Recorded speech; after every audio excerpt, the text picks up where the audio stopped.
the election is in the only election that counts, guys, obviously. No, the US election is in a matter of weeks now, a few weeks. And the Harris campaign has pretty obviously gone all in on this strategy of, I shouldn't say all in, has gone mostly in on this strategy of trying to appeal to the swing voter, the Republican who's appalled with Trump, the moderate Democrat. If you are an early listener to this podcast, you will remember that weeks and weeks and weeks ago, months ago, Tom made the point that in politics, these are considered the most valuable voters in all the land because it's a 2-for-1, right? Like, not only did you get a vote, you also took a vote from the other guy. Whereas a vote from, say, me was never going to a Republican, not to surprise any listeners, but and thus it's like, congratulations, you got the vote that you should have got in the first place. But I think the concern and consternation here in the United States is, I mean, we can talk about sort of the disenchantment of the base or the young and the left, but there's, first of all, does the strategy get your base out, right? Like, in going for the 2-for-1s, are you leaving the ones behind or disenchanted or on the table? And two, who are these people? Who are these voters who are like, do they exist in great enough numbers to justify investing in this to this extent as a strategy? Because so far we have her campaigning with the Cheneys, Liz and Dick Cheney. We have her saying on The View or on, which is for those who don't know, a popular American daytime television show, that she would put a Republican in her candidate. Like, it's quite a.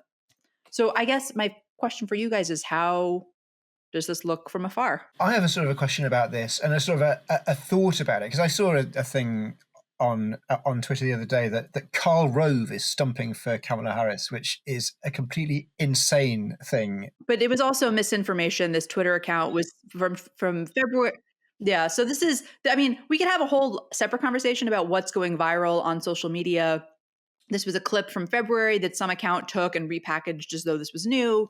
And so this is the other part of it, Tom, though, is that because this is now the narrative, there are some who are pushing this out as like, look at this. She's campaigning with like the most noxious, no offense, Karl Rove, but also yes offense, the most noxious, Republican figures of the 20th century, et cetera, et cetera. But sorry, go on. So that's a really important fact check. And the fact that Karl Rove is not stumping for Kamala Harris is worth noting, given that I just pretended that he was, or believed that he was.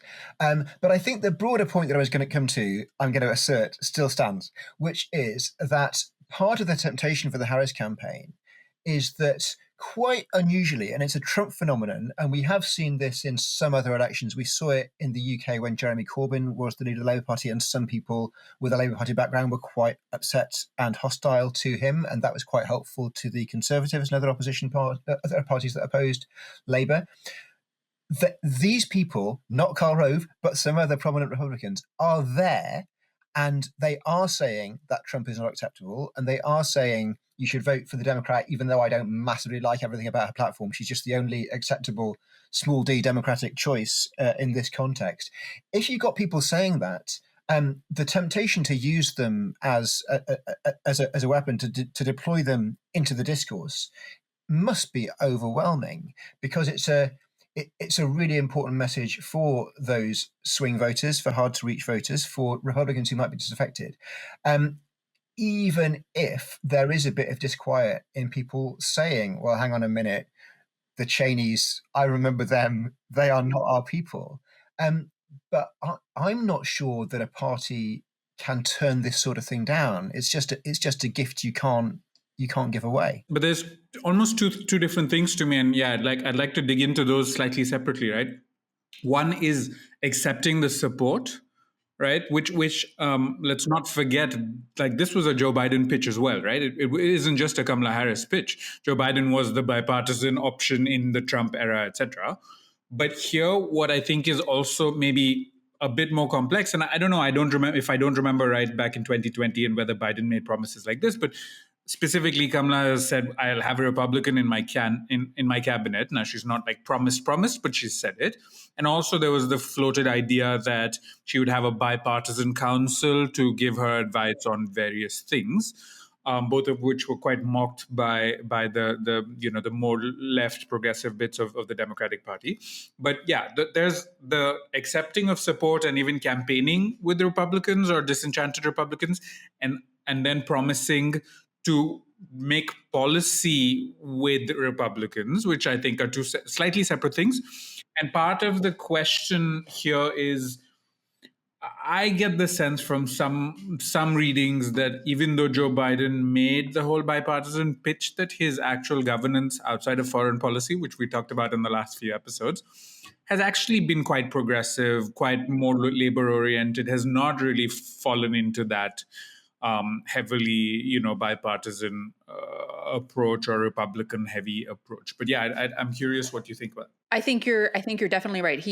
You're definitely right that this was the promise in 2020, right? Like if you remember the 2020 Democratic National Convention, so much of it was geared toward Republicans. They had numerous just like average Americans come on and say like, "Hi, I'm Bob and I'm a lifelong Republican, but I'm so horrified and you should be too." And it's also true that on domestic issues, he's been to the left of, I think, what most people expected, because he was considered the moderate candidate in the 2020 Democratic primary, where, if you remember, most candidates, including Kamala Harris, were like sprinting to see who could go farthest to the left. And I think part of the reason that she's doing what she's doing is that she's trying to go for the same coalition that Biden won with in 2020. But there's a problem with that, which is that she's not Biden, right? She's seen as more liberal. She indeed was more liberal in the Senate than he was as a senator. She's also a woman of color, not an old white man. Like she's polling really well with women and more poorly with men than he is. So she's, I think, in some ways, in order to sort of make the same pitch, somebody in her campaign, maybe she herself, obviously feels like they have to go out and say, I'm actually going to do even more with Republicans than Biden did. I think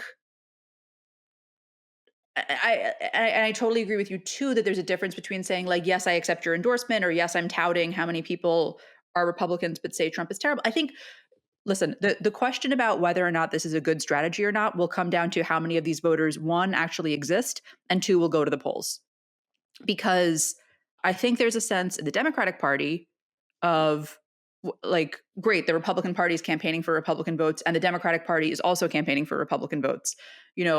You have younger voters who are very upset because of for a number of reasons, right? Because even though the economy is good, maybe they don't have a job yet, or they feel disenchanted, and because of the Biden administration's foreign policy, particularly with respect to Gaza, which, if I could do a side mini rant here, I have to say, if people feel like they can't support Kamala Harris because of Biden's support for Gaza, you can just say that. You don't need to get online and say, oh, what? So we'll lose drag brunches? Like, don't delude yourself into thinking that this will not be much worse for queer people, for women, for all sorts of people here in the United States. Like, that's a calculation you're making. That's fine. Like, you can articulate that without downplaying what this will mean for your for your neighbors, right? Okay, so that's the side. But you have young people, you have progressives, I think we actually can't say you have people of color, because that's changing, right? One of the narratives of this election is that are Black men and Hispanic men going to vote at the same rate for the Democratic Party as they did in the past. But the point is, like, you have the people you need to get out and vote if you are the Democratic candidate and you're hoping to win this. Are there enough moderate, discontented Republicans? Are there enough independents? Are there enough undecideds? Are there enough people who would have voted for Romney but will now vote for you to make up for the fact that this other part of your coalition is not going to come out and feels like you're saying, you know what, stay home, I don't care about you, I care about the would-be Republican voter. I have, and the last thing I'll say on this is, like, so Bret Stephens, this New York Times columnist, keeps writing these columns that are like, she hasn't won my vote yet. If she wants it, she should promise Liz Cheney is going to be Secretary of State. Well, like, okay, Bret, first of all, she's not going to make Liz Cheney Secretary of State. And second of all, you are not represented by a political party right now, because yours is a minority view in this country.